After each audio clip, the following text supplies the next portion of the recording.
I hate to break it to you, but that means your heart could literally stop. And so let me make this clear. Taking clenbuterol can cause you to have a fatal arrhythmia.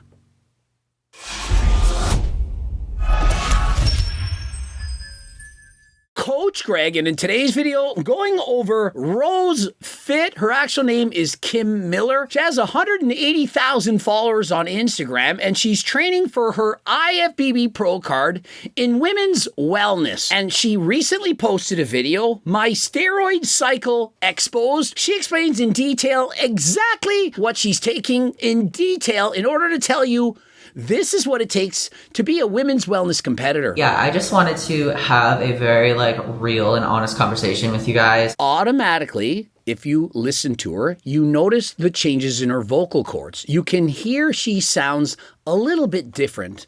Also, you can see she does have some receding hair, and this is a direct side effect from using performance-enhancing drugs, namely steroids. But she has chosen this, and she loves the way that she looks.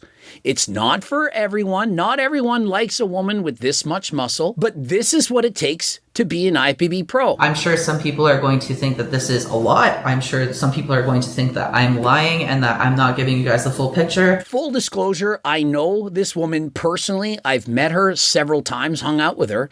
She's very open, honest, transparent, and I do believe 100% that she is not lying. She's not exaggerating. She's telling you exactly what she's doing, and so it allows the average viewer, both male and female, to get an understanding and appreciation for the amount of steroids females have to take to get a physique such as this. And so if you're thinking, oh, she probably just did 5 or 10 milligrams of anavar, what is wrong? What are you even thinking? And to the opposite extent, if you think that she's on 500 milligrams of tren, guys, it's somewhere in the middle. And I'm going to be starting back at 16 weeks out, and I'm going to kind of just walk you through basically my cycle at each point of prep and where we've been adding things in and changing things. If you followed her journey, perhaps you're already a follower. If not, I suggest you go and give her a follow. You'll see that she's currently peeled. I mean, she's just as lean or leaner than I was when I was competing in professional bodybuilding competitions. Her glutes have striations. She's got lines, details all over her back. She told me she took a DEXA scan expecting it to come out at 10% body fat, and it literally had her at 6.9. Now remember, DEXA scans are not 100% accurate in determining body fat percentages. It's mainly used for determining bone density, but it does give you an idea of just how shredded she actually is. My glutes and hamstrings are insane right now, under 6% body fat on my hips and glutes. Somehow slightly leaner than my abs and arms. I literally am just standing still and you can see them. It's wild, LOL. And so remember, she's doing this with the aid of performance-enhancing drugs. It's not normal for a female to get to sub 10% body fat. Women essentially have 6 to 9% essential fats. And so if a woman gets too lean, she's most likely going to lose her period. It's called amenorrhea, and it's not healthy. And so if you're thinking, oh, I just want to maintain 10, 11, 12% body fat year round, I want to be shredded, your body isn't made for this. It's difficult for most men to be this lean. Let's go all the way back to June. I believe it would have been June. So 16 weeks out, going into the prep, I wasn't taking anything besides GH and TB 500 and BP 157 peptides. And all of that was for the primary reason of healing my shoulder. For those of you that don't know, I tore my rotator cuff in February. She's recovering from an injury. She's using growth hormone TB500, BPC 157. I do believe that BPC 157, TB 500 can in fact help people speed recovery from injuries. I have used that in the past. But one thing you need to be careful with growth hormone is that with overuse, repeated use, doing it for too long, especially, for example, if you have a family history of cancer, that it can make that more likely. And so if you have a history of cancer in your family, please don't use growth hormone. But another side effect is it can in fact change your bones. It's known as acromegaly or gigantism. giganticism, which is literally your bones getting bigger, oftentimes in the forehead, it could be in the jaw. And so if you're a female trying to remain feminine, you should be careful with growth hormone. And personally, when I hear people saying, hey, I'm on growth hormone, it's going to allow me to eat a little bit more, it allows me to stay leaner year round, I'm thinking there's so many things that are safer to use year round. Now, for example, if someone says, hey, I want to be lean, I'm using growth hormone, I would immediately tell that person, are you sure you wouldn't prefer to use, for example, Ozempic or tirzepatide? Not that those are 100% safe, but I think it's better to use something that directly affects your appetite to reduce the food noise, than to use growth hormone, which can, in fact, have serious side effects. Now, if you are interested, you can get Ozempic, tirzepatide, GLPs, for example, at Algo RX. Click the link in description, code Greg, 10% off. At 16 weeks out is when I started Primobolan, and this was my first time ever doing injectable Primo. Previous to this, she'd never used injectables, and oftentimes orals are a gateway to the injectables. Most women are not going to feel comfortable injecting. Oftentimes this applies to men as well. But what she says is that orals are not as effective, that they're harder on the liver. It is harder on the liver, but orals oftentimes can be more effective. They have a quicker onset of action, as in if you take anavar, within perhaps even hours, you can feel the difference. Injectable Primo, it could take days and or weeks to really notice a difference, but it is healthier on your liver, your kidneys for long-term use. And so when people inject steroids, for example, Primo or testosterone, whatever, they have much more stable blood levels. You don't feel it quite as much. In comparison, anavar perhaps has a 10-hour half-life, onset of action within hours. You're going to feel it right away. You take it perhaps a couple hours before the gym, you go and train, and you really feel it working. Primo, you inject it and you go to the gym, you don't really notice anything per se. It takes a lot longer to kick in. And so anecdotally, anyone that uses oral steroids, for example, anavar, in comparison to injectables, you're going to feel it more during the orals, but it doesn't offer very stable blood levels unless you're taking it perhaps 2 or 3 times a day. In reality, injections are more anabolic because they're consistently helping you to build muscle, versus orals, you have a shorter window where you feel it more, but the overall anabolic response, the effect, it's not as consistent, and so in the long run, you will build less muscle by using orals than you will injectables. So 16 weeks out, started the Primobolan injectable, and that was 30 milligrams 3 times a week. Here's the thing, and this is what I don't like. The pressure to use steroids is so strong, you might be judging or thinking, well, why would she do this? Why doesn't she compete without it? When you want to be an IFBB pro and you know that almost every single girl that you're competing against is using injectable Primo, do you not feel that they're going to have the pressure to do the exact same thing? I mean, can you really blame her? You're going to go to a gunfight with a knife? It doesn't make sense. And so if she competed natural, she most likely would get last place. I'm not trying to be critical. I'm just being realistic. And so when you compete in bodybuilding, women's wellness, figure, or even in bikini, trust me, I've seen bikini girls using far more greater doses than this. Do not assume that these girls are natural. Just because they look pretty, just because they're hot, just because they have amazing bodies, doesn't mean they're not on performance-enhancing drugs. And in fact, they most likely are. What I would suggest if I were coaching a female is I'm going to convince them to do the lowest dose that makes them happy. Now, even if that dose is not enough to win the pro card, I'd rather them compete and get, for example, 4th place and save the girl for next year. You shouldn't try to make a lifetime worth of gains in 1 year. Now, I know there's a lot of pressure and you really want it really bad, but you have to think of your future.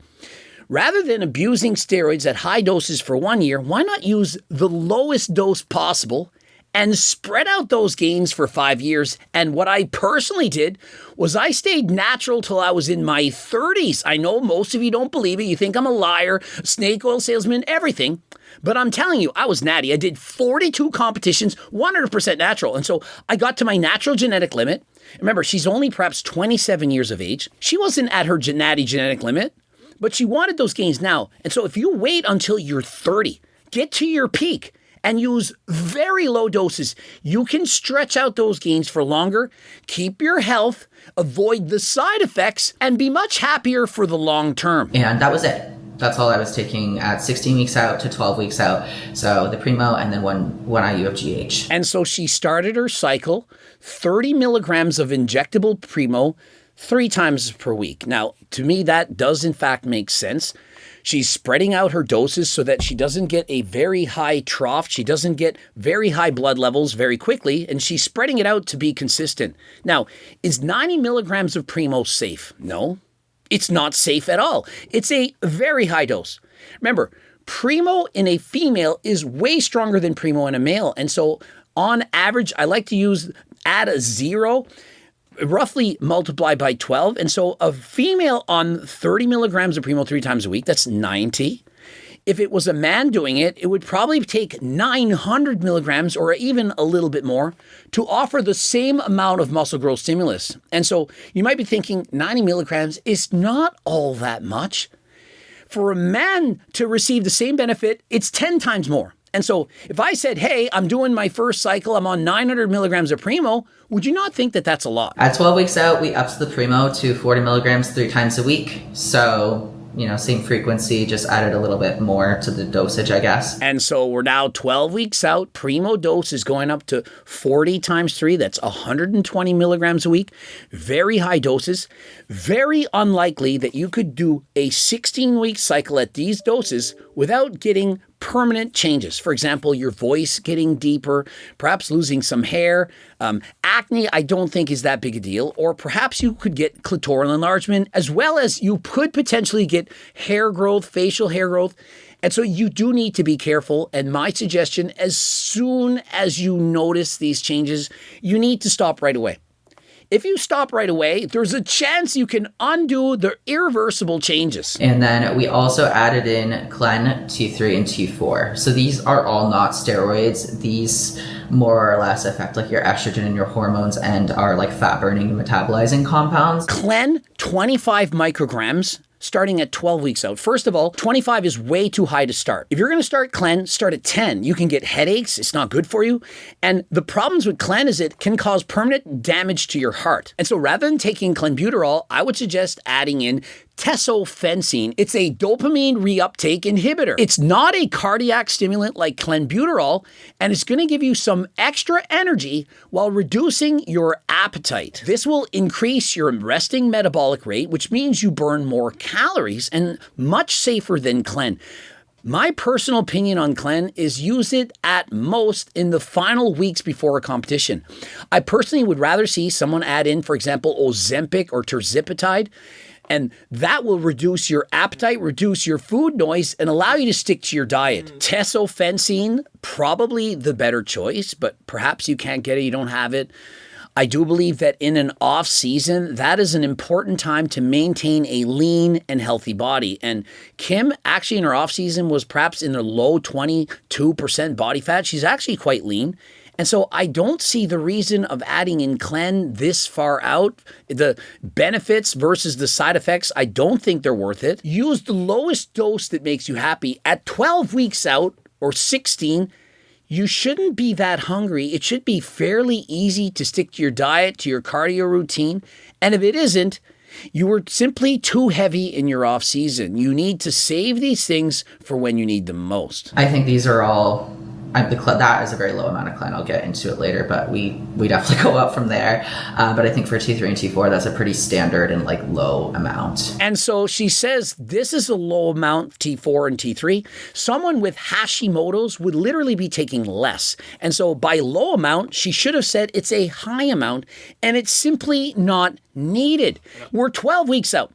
Why are we taking drugs to burn body fat when a calorie deficit would suffice? Rather than eating, for example, 2,200 calories, why don't we eat 2,000 calories and not take T4 and T3? And so my suggestion, don't use these drugs. And if you do, wait until later. In taking these drugs, you're accelerating the development of heart failure.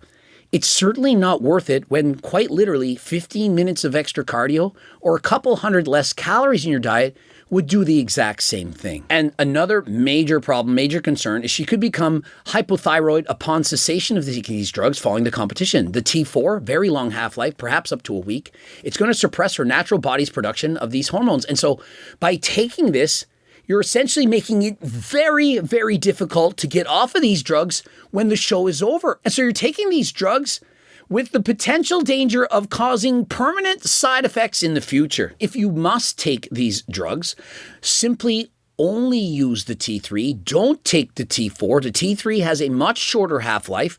Make it much easier to go off of the drug and return back to normal. Personally, I've never used T4 even in my past. And remember, I'm an IFBB pro. I have used T3 for up to 6 weeks in doses as low as this. I wouldn't use it to this day. I wouldn't recommend it. There are other compounds way better. And so why risk it? It simply isn't worth it. At that point, we also upped the GH to 2 IU per day. So that's the full picture for 12 weeks out. The growth hormone at 2 IUs a day, it's just going to put more strain on the heart. It's going to increase risk of acromegaly or giganticism. It's not worth it. It's not worth the trade-off for the minimal potential benefit that it creates. So now we are at 10 weeks out. We added in 10 milligrams of anavar. The clen was up to 40 micrograms per day, and everything else stayed the same. And so we're now 10 weeks out. Of course, the clen is up to 40 because your body gets used to it. You have to up the dose, which is why I don't like to see clen used this far out. You need to save it when you need it most. Anavar, 10 milligrams a day. Now, if it was just anavar on its own, I think that she would be safe in using this. I mean, some people can get side effects, for example, voice change and so on.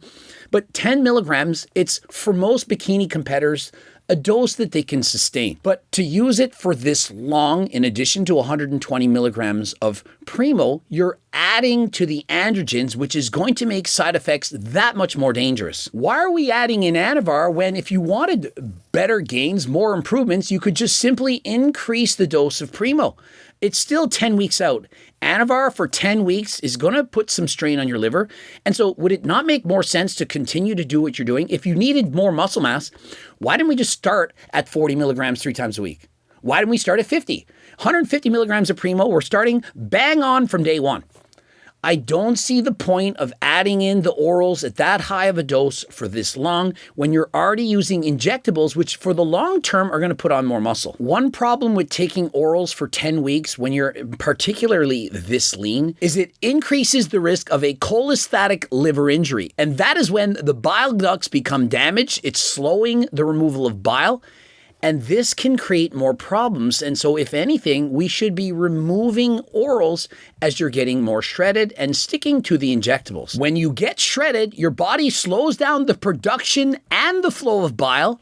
And clearly, this woman is peeled. And so add to that the orals, and it's going to get into higher doses. This can create more problems than last time. Now we are getting to halfway through prep point, which is 8 weeks out. The Primo, the VAR, the T4, and the T3 and the GH all stayed the same from the previous numbers. The clen at this point was 40 micrograms per day, and we added in nolvadex, just 10 milligrams each day. Clearly, her estrogen is already low. Adding in Nova is going to increase her clotting risk. And so why are we adding in a drug to do something that your body doesn't need to do, which increases the danger to your heart? If her coach had her on test, which does convert to estrogen, and said, let's add in 10 milligrams of Nova, that would make sense. But notice she's not on test, and I do believe 100% she's being honest, and she's not omitting that she's taking testosterone. And so I simply don't believe that her coach knows what he's doing. Honestly, I was getting really, really severe cramps in my side.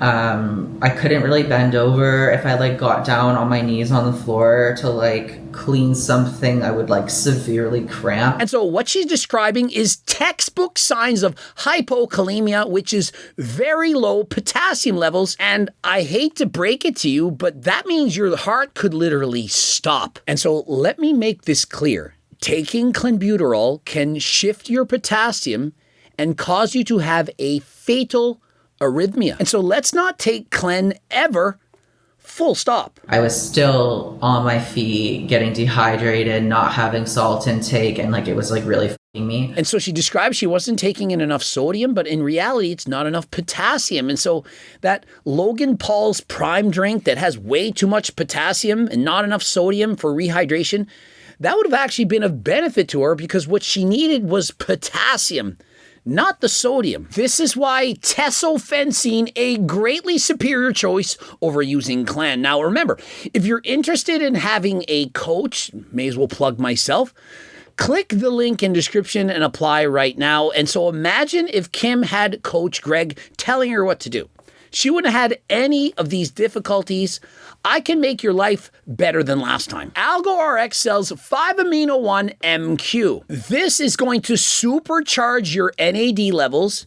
Your cardio is going to go through the roof. It's even more effective than GO2 Max. GO2 Max, amazing compound. You can get it at HDLT Supplements, code Greg 15% off. And this, of course, 100% safe. It's not of any risk, but 5-amino-1-MQ, well, it's a research peptide. I can't promise it's safe, but it's a heck of a lot safer than cardarine, which is GW501516. And so if you're interested in that, click the link in the description, code Greg 10% off, AlgoRx. Then at 4 weeks out is when we got back on the Clen. Started taking 60 micrograms a day. So that's the most Clen I've ever taken, like ever in my life, 60 micrograms a day.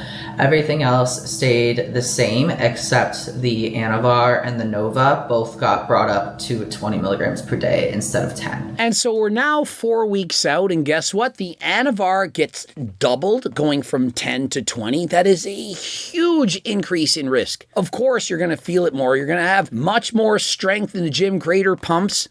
But if you're taking 20 milligrams, please split it out into 2 doses. Taking 20 milligrams all at once, it is in fact a lot. It has a shorter half-life. And so you should be taking, for example, 10 milligrams twice a day or even 6.66 milligrams 3 times per day. Nova is now increased to 20 milligrams. I mean, that's as much as I took. 20 milligrams of Nova is a lot. And for 4 weeks, for what? What exactly are we trying to do? She's not on testosterone. She has suppressed testosterone levels.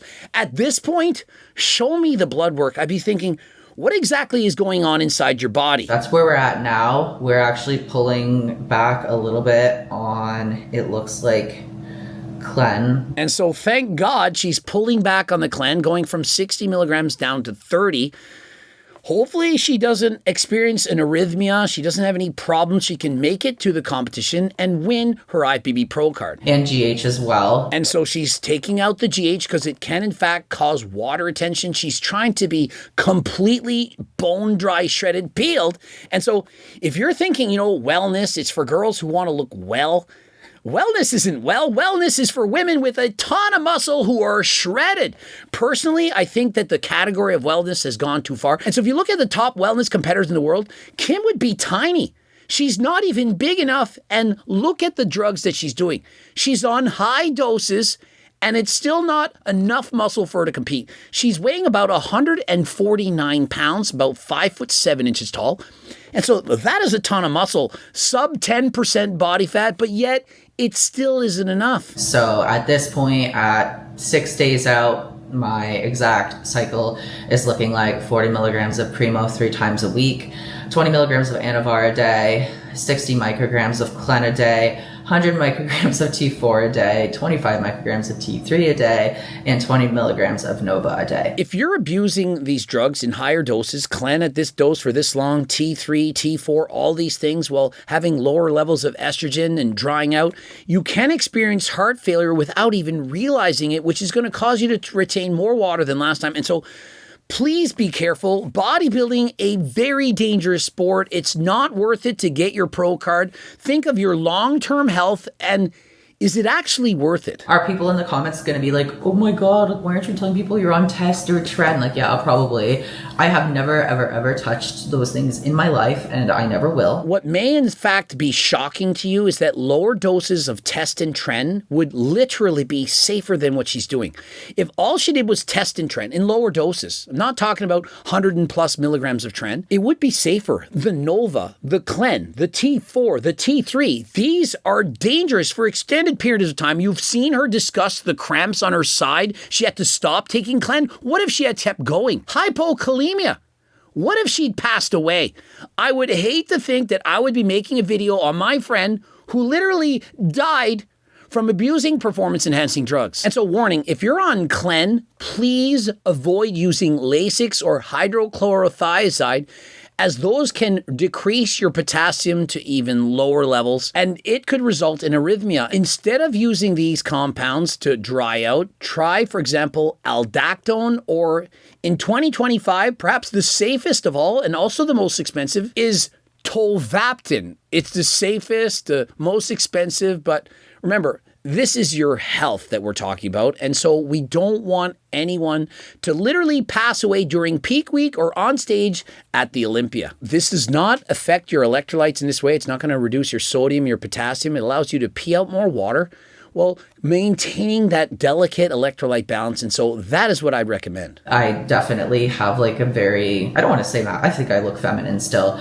but you know, my voice has lowered a little bit. And so she states, these cycles have given her very minimal side effects. Yes, my voice has been lowered, but I do believe that for most people, these are serious side effects. A voice change alone, for many women, they wouldn't like this. They wouldn't want to experience it. And she states, I'm still feminine. I mean, I think it's very clear. We're looking through her photos. She still looks amazing. She looks very feminine. Many people would like this. I mean, she does, in fact, have an OF account with thousands of followers. She's doing extremely well. And so people do, in fact, love her appearance. But if she continues in higher doses than last time, she's going to become more muscular and more, let's call it niche, and less people would enjoy her appearance. Like very minimal side effects. Yes, I have experience from taking steroids, but I'm just like not willing to push it any further.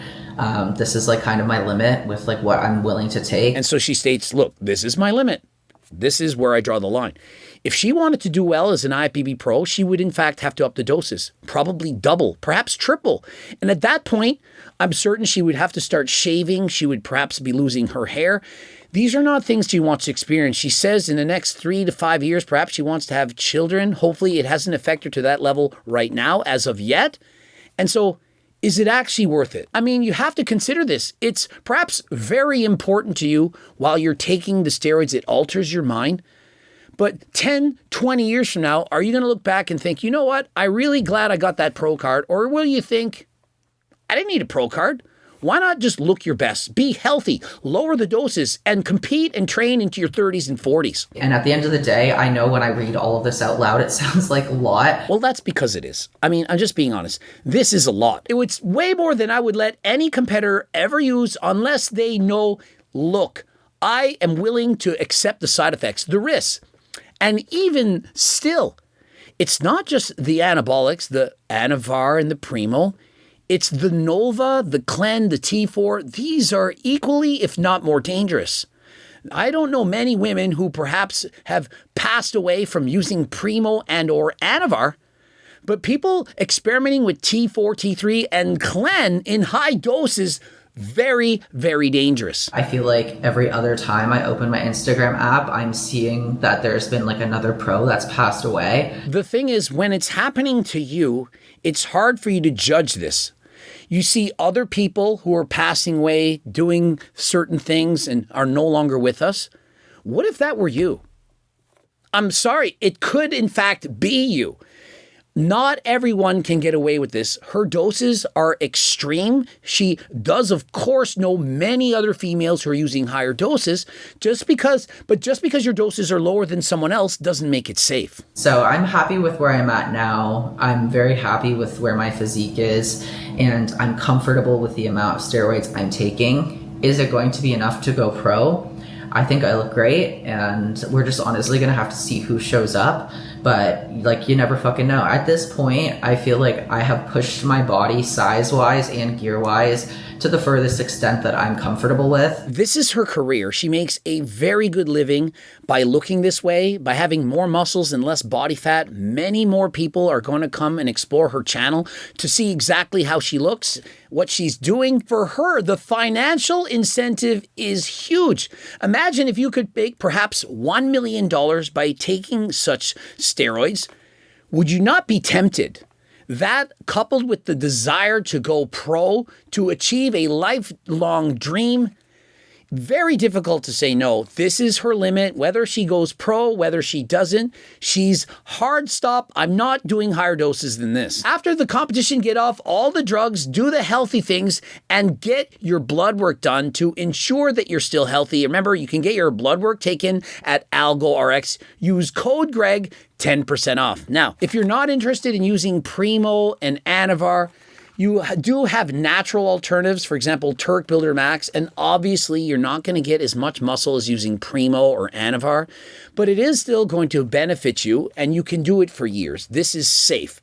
You're not revoking your natty status. It's not going to turn you into a man. You're not going to get a deeper voice. You're not going to lose your hair. It's not going to have growth of the downstairs or facial hair. And so if you do want to make more gains than last time, code Greg, 15% off. And if it doesn't exceed your expectations, you're disappointed. You get your money back and a $20 gift card, and so you can try it risk-free. Subscribe, click the bell button, comment to boost the algorithm. Please like the video if you liked it. Don't forget to watch one of those 2 bloops. For the cookbooks, the training books, coaching plans by myself and my team, apply, click the links, and until next time, I am out.